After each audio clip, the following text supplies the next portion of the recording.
On the 26th of August 2018, the gaming bar Good Luck Have Fun in Jacksonville, Florida was holding a Madden NFL tournament. It was day 2 of the competition and the venue was packed with over 150 competitors and spectators filling the space. The whole thing was also being streamed live on Twitch to a global audience. Unbeknownst to everyone watching, the live stream was about to come to a sudden, tragic end.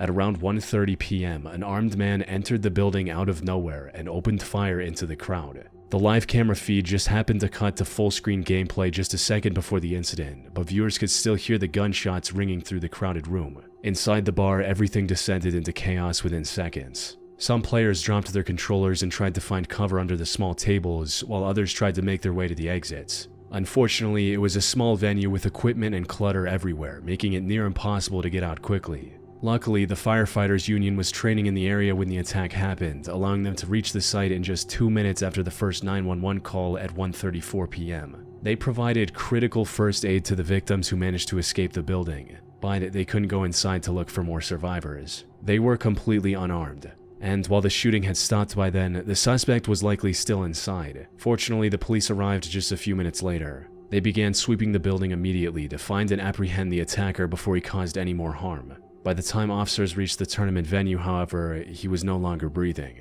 Inside, officers found the remains of 3 people, 2 of which belonged to the victims, 22-year-old Elijah Clayton and 27-year-old Taylor Robertson. The third person in the room was the attacker, who turned his weapon on himself after committing the crime. However, what surprised investigators even more was when they ran an ID check on him and discovered who he was. As it turned out, the attacker was 24-year-old David Katz, a professional Madden player who was competing in the same tournament just 5 minutes before the incident. This left investigators wondering how the situation got out of control so quickly. But the more they learned about David, the more it all made sense.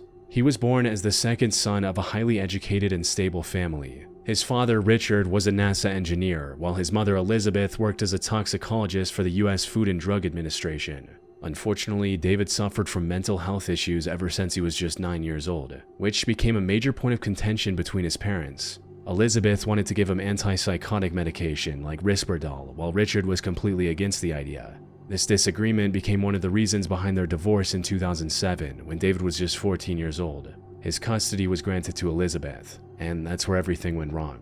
David spiraled out of control after the divorce and locked himself in his room. He missed long stretches of school, and when he did attend, he stayed quiet and avoided interacting with his classmates. Instead, he spent most of his time playing competitive games like Madden in his room, which later paved the way for a professional career. However, his mental health also kept getting worse during this time. He was prescribed antidepressants by a psychiatrist and was also sent to mental health facilities on 2 different occasions. And unfortunately, he didn't have the best time living with his mother either, with him even sending a handwritten letter to a judge to request a change of custody after his 16th birthday, stating, "Today is my birthday and I'm turning 16 years old. I live with my mom and have been wanting to live with my dad. My mom is pretty crazy. She's called the police on me about 20 times for pretty much nothing, like coming home a little late or something. She also gets drunk and starts yelling at me and poking me and doesn't leave me alone and always takes my stuff because she feels like it. She has twice sent me to mental hospitals and once to a wilderness therapy program for no significant reason.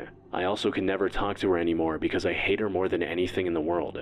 All of these problems left David with deep-seated mental health issues that persisted as he became an adult. He came across as extremely standoffish and rarely got along with other pros in the competitive Madden community. His relationship with Elijah was especially bad, with the 2 often clashing with each other at tournaments. Elijah also posted David's Madden strategy guide online for anyone to download for free, which only made David feel more resentful. This all came to a head on August 26, 2018, when, after losing to Elijah, David stormed out of the building and returned a few minutes later with his firearm. David had brought his guns with him on the trip, so it's unclear if the attack was premeditated or a spontaneous reaction to the loss. One thing that was clear, however, was that Elijah was his primary target. Viewers of the live stream even saw a laser hitting Elijah's chest moments before David opened fire. Besides Elijah and Taylor, David injured 10 other people during the attack. Fortunately, none of these other victims' injuries were fatal, and they all managed to survive without any lasting physical harm. The Katmai National Park in Alaska is home to dozens of strategically placed cameras to observe the local brown bear population. Feed from these cameras is also live streamed on the internet, mainly for education and entertainment. Viewers tune in to watch bears compete for the best fishing spots and get ready for hibernation. But in September 2023, one of these live streams ended up serving a much greater purpose. On the 5th of September, the camera mounted on the peak of Dumpling Mountain showed a man emerging from the dense fog. He was likely a hiker who had climbed the mountain earlier that day, but had become lost and stranded due to extreme weather. And it wasn't looking good. He was soaked to the bone and was visibly shivering with each step. However, with the little strength he had left, he approached the camera and said something into its mic. It was extremely windy, making his words almost impossible to hear. Fortunately, the one word viewers were able to make out was the most important one.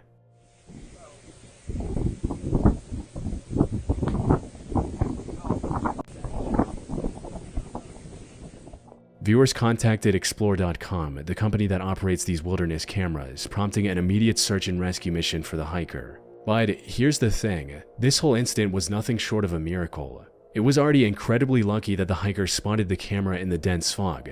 But not only was this camera live streaming the footage on the internet, it also had 19 live viewers. He could have easily missed the camera entirely, or the live stream could have had no viewers, since there wasn't that much happening on the mountain at the time.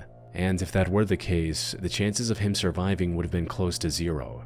First was the threat of hypothermia. Even in September, temperatures on Dumpling Mountain can drop to near freezing, especially when accompanied by wind and driving rain. Being wet was also a death sentence, as water strips body heat 25 times faster than air. If he was somehow able to keep moving despite these limitations, he faced the second risk, the terrain. The slopes of Dumpling Mountain are steep, rocky, and in this instance, wet and slippery. One wrong step in the fog could have resulted in him falling down a ravine and possibly suffering a fatal injury. And with no cell service on the mountain, he had no way of contacting emergency services. However, the most terrifying risk was the wildlife. Katmai is home to one of the densest populations of brown bears on the planet. In September, these bears are in a state called hyperphagia, which is a biological drive to eat as much as possible before hibernation. They are active, focused, and most importantly, aggressive. A lost hiker stumbling through low visibility terrain was not a good combination. Luckily, he was able to avoid this grim fate entirely. Rescue workers reached the camera's location within a few hours, giving the hiker a second chance at life. All thanks to those who just so happened to be tuned into the live stream. One of the unsettling things about live streams is how unpredictable they are. There's no editing, no pause button, whatever happens, happens in real time. And unpredictability isn't just something we see online. Real life has its own version of it too. Sometimes things show up when you're not planning for them. Sometimes you realize you've been putting something off for longer than you should. For me, when life gets busy, scheduling a doctor's appointment is one of those things that quietly gets pushed to the background. It's not that I don't want to see a doctor, it's that the process feels exhausting, what with calling offices and sitting on hold and all that. Today's video is sponsored by ZocDoc. ZocDoc is a free website that helps you find and book high-quality, in-network doctors, all based on your own preferences. You can search through the 200+ specialties offered on ZocDoc and see which doctors take your insurance, and read reviews from real patients before deciding who feels like the right fit for you. They have over 150,000 providers across all 50 states, covering everything from primary care and dentistry to dermatology and eye care. You can book in-person or video visits, see real-time availability, and schedule instantly with no phone calls required. Appointments made through ZocDoc typically happen fast, often within just 24 to 72 hours, and sometimes even the same day. Go to ZocDoc.com/chillingscares, also linked in the description, to find and instantly book a top-rated doctor today. On the morning of May 18, 2023, at around 9 a.m., 30-year-old DeMonte Sherrill went live on Facebook. However, the purpose of this live stream wasn't to entertain his viewers or make money. Instead, this was his way of saying goodbye to his family while trapped in a hopeless situation. The day started off like any other for DeMonte at his construction job on Liberty Road Drive in Charlotte, North Carolina. He was assigned to the 6th floor and got to work not long after clocking in. Things were going smoothly until around 9 a.m. when someone started putting in the foam insulation on the ground floor. This foam mixture was created on-site by mixing two different chemicals in a machine. Unfortunately, the foam caught fire from a stray spark, which quickly reached the main apartment building. And since most of its wooden frame was still fully exposed, the fire spread faster than anyone could have imagined. The entire building was covered in thick black smoke, with parts of the flame reaching 2,000 degrees Fahrenheit. Around 100 workers on the lower levels were able to escape the building before it became this intense. Over 90 firefighters were also dispatched to the scene, allowing them to save 15 more people from the fire. Unfortunately, DeMonte and his coworker Ruben Holmes were not among the lucky ones rescued. The only way down to the lower floors was covered in thick, pitch-black smoke, making it impossible to see or breathe. All they could do was wait for help to arrive, something that was looking more and more unlikely with each passing minute. So, with no other option, DeMonte took out his phone and started live streaming to his family and friends on Facebook. Yo, I'm at South Park right now, at work, in a building on fire, and I can't get out. It's getting harder and harder for them to see us. This was both a way to plead for help, as well as a potential final goodbye to his loved ones, although he hadn't lost all hope just yet.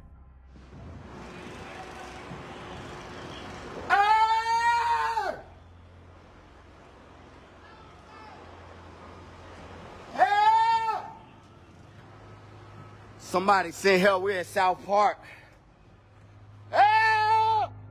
Sadly, the fire surrounding DeMonte and Ruben was too strong for firefighters to do anything. After burning for multiple hours, the building eventually collapsed under its own weight, resulting in both DeMonte and Ruben losing their lives. Later investigations found contractors and developers guilty of not following fire safety guidelines. However, they were let off the hook after paying only a few $1,000s in fines. A GoFundMe to help DeMonte's family also raised nearly $8,000. But no amount of fines or compensation could make up for the loss of a father of 4 and his coworker Ruben.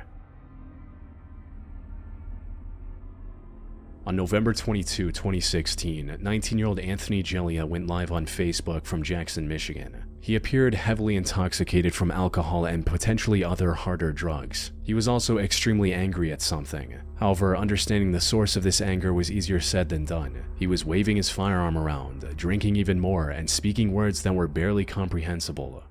You know what's funny? I could go over there right now and pop a pig in the head. I could go pop a pig in the head. I don't even like my life. Hey, stop! I don't like my life.